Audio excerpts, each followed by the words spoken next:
प्रतीक हमला बोला। जेपी नड्डा ने कहा कि देश में बीजेपी को अगर छोड़ दें तो सभी पार्टियां वंशवादी। जेपी नड्डा के झारखंड दौरे के सियासी मायने क्या हैं? सबसे पहले आपको रिपोर्ट दिखाते हैं, फिर खबर समझाएंगे।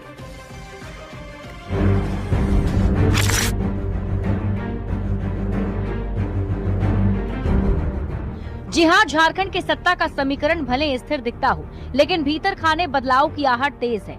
अटकलें लगाई जा रही हैं कि हेमंत सोरेन बीजेपी नेताओं के संपर्क में हैं। इन सभी सियासी हलचलों के बीच बीजेपी के राष्ट्रीय अध्यक्ष जेपी नड्डा भी झारखंड आ गए, जिसने इस अफवाह की आग को और हवा दे दी। 2 दिवसीय देवघर दौरे पर आए बीजेपी के राष्ट्रीय अध्यक्ष जेपी नड्डा ने वंशवाद को लेकर सभी पार्टियों पर जमकर निशाना साधा।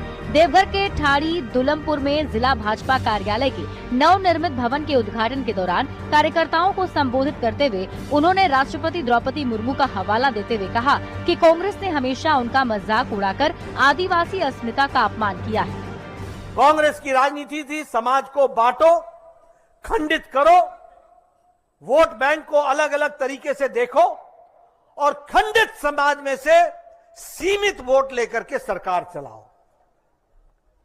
ये तुष्टीकरण की राजनीति, ये जातिवाद की राजनीति। प्रतीक हमला बोला।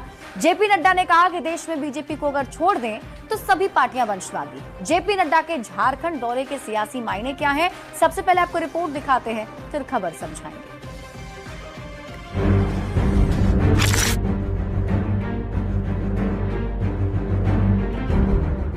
जी हां, झारखंड के सत्ता का समीकरण भले स्थिर दिखता हो, लेकिन भीतर खाने बदलाव की आहट तेज है।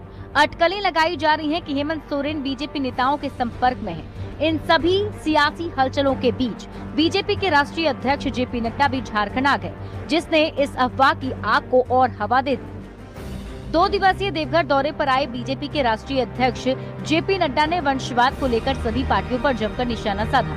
देवघर के ठाड़ी दुलमपुर में जिला भाजपा कार्यालय के नवनिर्मित भवन के उद्घाटन के दौरान कार्यकर्ताओं को संबोधित करते हुए उन्होंने राष्ट्रपति द्रौपदी मुर्मू का हवाला देते हुए कहा कि कांग्रेस ने हमेशा उनका मजाक उड़ाकर आदिवासी अस्मिता का अपमान किया है।